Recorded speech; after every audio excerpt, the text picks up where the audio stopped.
Hey guys, welcome back to my channel. So in today's video I'm going to be doing my labor and delivery story time.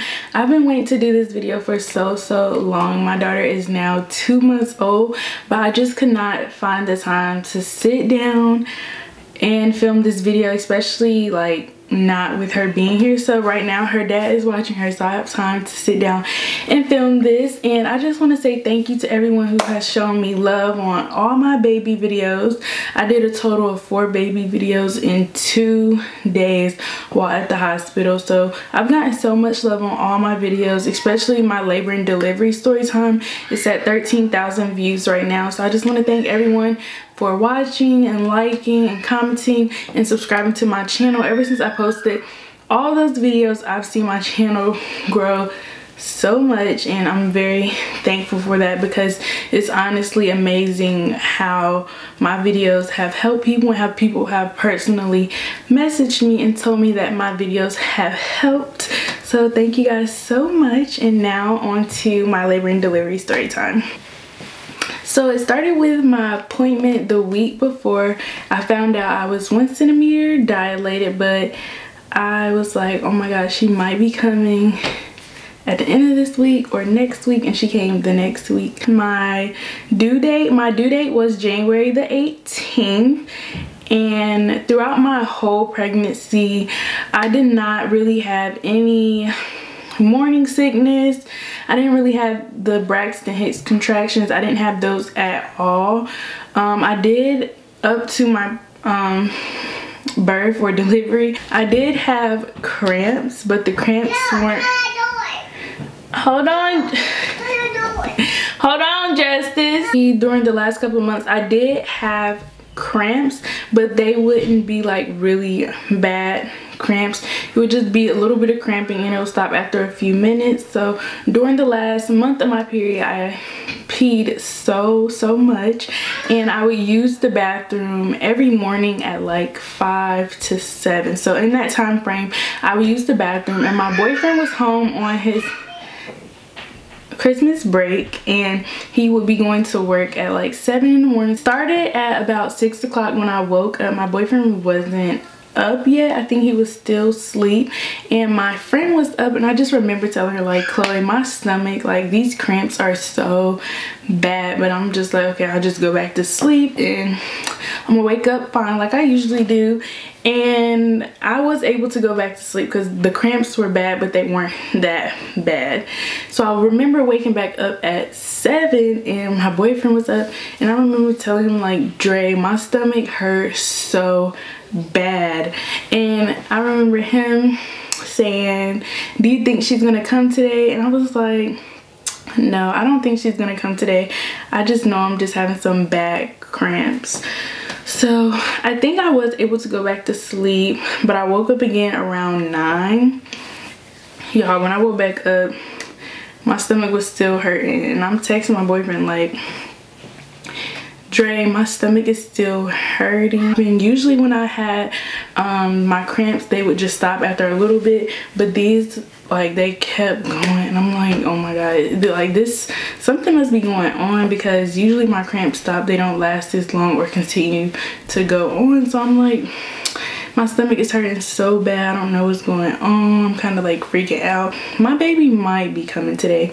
So I started like putting the final touches on our room, like the last little things I needed to straighten up and get done and put stuff out, just in case she was in fact coming home. And I finished packing both of my hospital bags, and by the time that the end of me packing my hospital bags, the cramps just started getting worse. So I'm like, okay, let me just pull out this contraction counter. So I did the contraction counter, and I have all this in my labor and delivery vlog if you want to go watch it if you haven't seen it yet. I was doing the contraction counters because I'm like, okay, these might be contractions.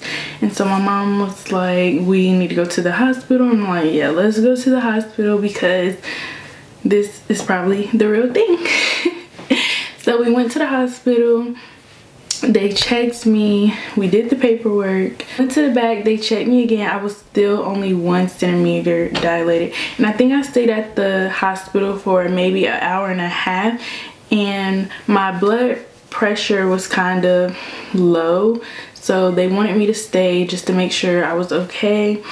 And it still really didn't do anything else, but they sent me back home because at first they were like, we will walk you around and see if you're gonna dilate more, but I just end up going back home because I had got monitored the whole time for my blood pressure, and it was in fact contractions. They did confirm it was contractions, and they were just getting so bad. So I'm thinking, okay, I'm gonna go home, do some more last minute things in our room, and then maybe go back to the hospital tonight and have her. Y'all,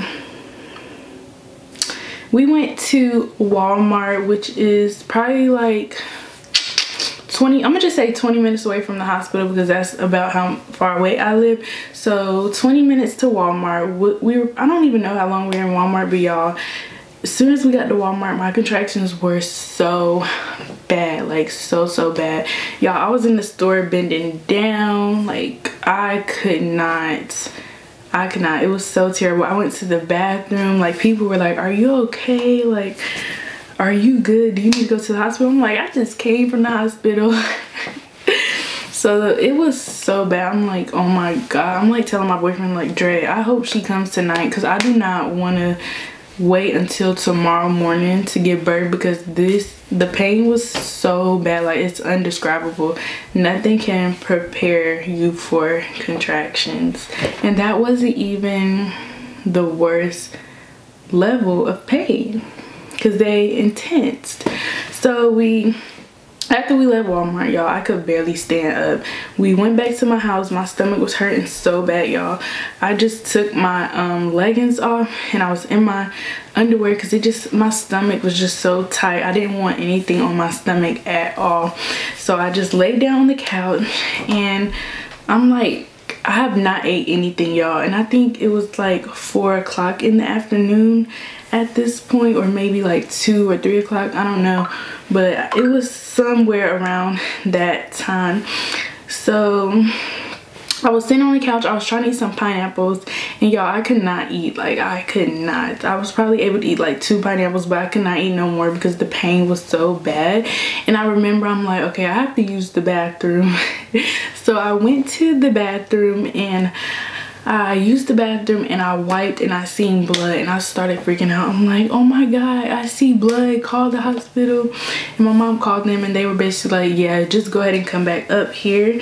So I'm like, oh my God, the bleeding wasn't bad, but it was still like, okay, you're bleeding, so something, you know, something is going on. So I'm texting my boyfriend because, mind you guys, the whole morning before I went to the hospital, like the first time, he's like, do I need to get off of work and come up there? I'm like, no, don't get off work yet until I'm like actually admitted. But this time, y'all, I knew I was not going back home. Like, there was no way. So I told him, I'm like, babe, can you please get off of work and come to the hospital right now? Like, please. Because I was just like, no, I can't do this no more. So I'm like, please get off work and come to the hospital with me. So he got off of work, went home and stuff, and by the time then I was already had drove back to the hospital with my mom, and then he came like right after us, like probably like 3 minutes, and we did all the like talking to them, signing in again. You guys, I hated that so much. Like, I could barely talk, barely wanted to do anything.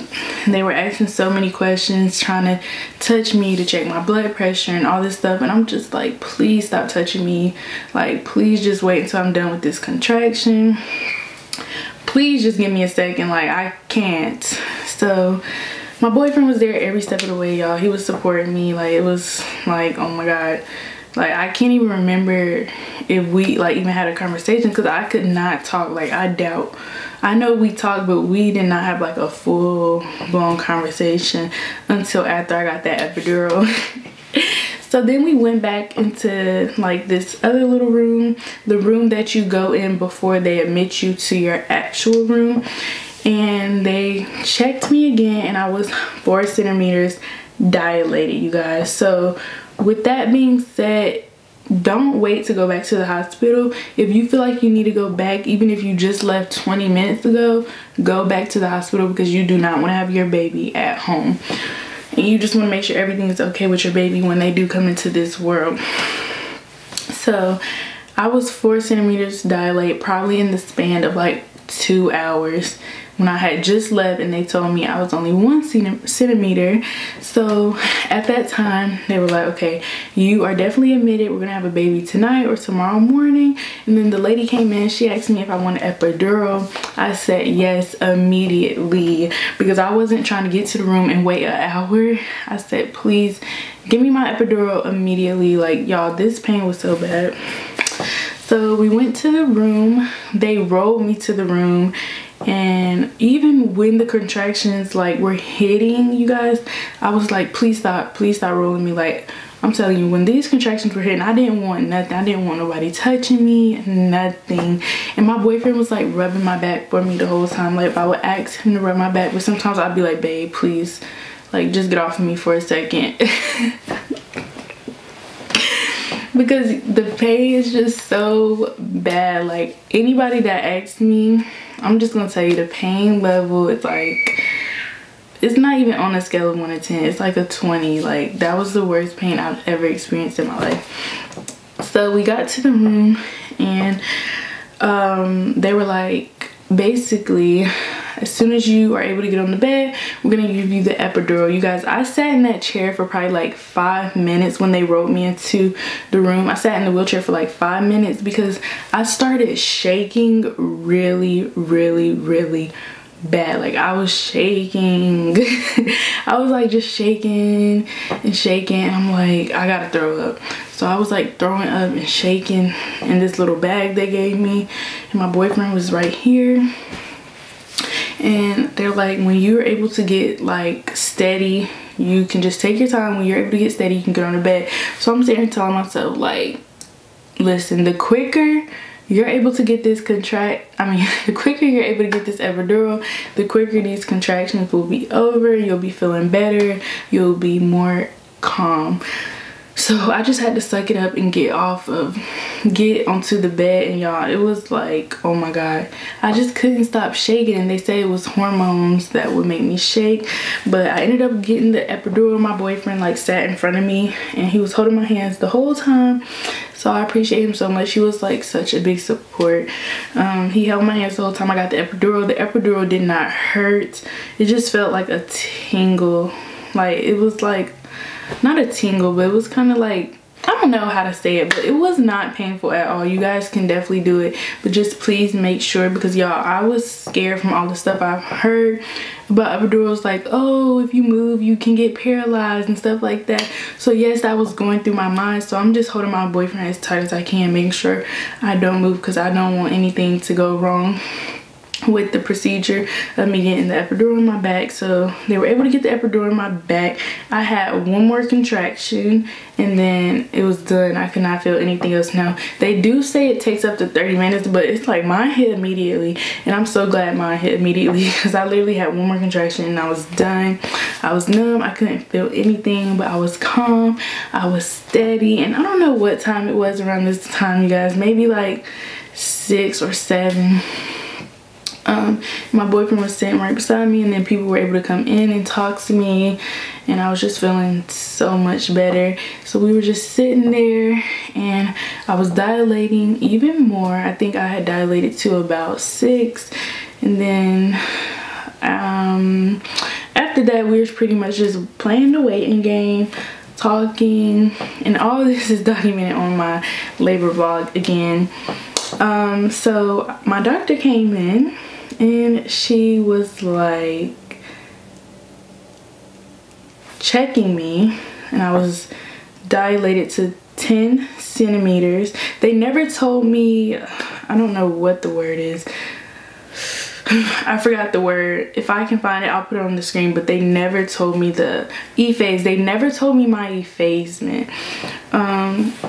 So I don't know that, guys, so I apologize for that. But I was 10 centimeters dilated, and she's like, okay, you're about to push. And I'm like, I'm about to push right now? That she felt like the water bag And so she actually broke my water for me, you guys. My water did not break, and that was multiple hours into labor. My water didn't break, so they did break my water for me. It's like, so you're not gonna cut me, because I was thinking I was gonna get cut. No one ever said anything previously to me about getting cut, but I just thought everybody got cut when they're having a baby. But I did not get cut. So I pushed my baby out in like literally less than 30 minutes. I'm not even lying. That she said she thinks I did really good because I was an athlete in the past. I did run track, and I just think overall, I just knew I was gonna be, you know, good at pushing, and just I was so eager to get her out, you guys. But you know, I did a lot of pushes, and she finally came, and it was kind of frustrating me at one point, because I'm like, ugh, come on, because you know when you pushing a baby, like you push them and then you can see their head. Not us, but the doctors and everybody else around could see their head, and then it would come back in. And my boyfriend was like he was helping me push, because he was like helping me hold my leg, pushing it back to help me push. Like he was on this side, the doctor was down there, and then there was another nurse. So we kept doing that, and you know, about 30 minutes later, here is our baby. My doctor actually let me pull her out at the end, feel her head. Before like a couple of pushes back, she let me feel her head.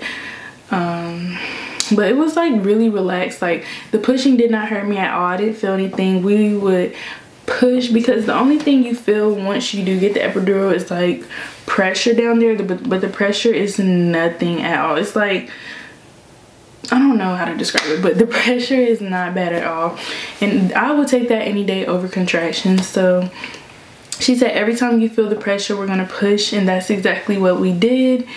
And in between the times where there was no pressure, I would just relax, and we would all be talking, laughing and stuff, and just encouraging me to keep pushing. So yes, I was so happy when I finally pushed her all the way out. My doctor said I just tear a little bit. It was a small tear. I only needed one stitch, just for any females out there that want to know that, because somebody actually asked me that the other day. So just in case you wanted to know that, I didn't really rip too much, but every body is different. So after that, my baby Alea came into the world at 11:09 on January the 5th, 2020. So I was just so happy. It was like literally the best thing ever. I would love to go back and relive that day, but without the pain. But it was definitely worth it. You know, it's all worth it at the end. Anybody that's about to go into labor or about to give birth, definitely stay strong, and definitely make sure you have people there to support you, because my boyfriend's support and everybody else's support, it just made like a huge difference, because I couldn't imagine doing this whole process alone with nobody's support except for the nurses. It just made it 10 times better. And that's it for my labor and delivery story time. So I hope you guys enjoyed this video. Please go watch my labor and delivery vlog. It will be down in the link below. And if you have any more suggestions for baby videos or anything else you want to see, please leave it below, because I took a 2-month break, but I am back, and I'm going to start being more consistent with my baby videos. So bye. Hope you guys enjoyed this video. Don't forget to like, comment, and subscribe.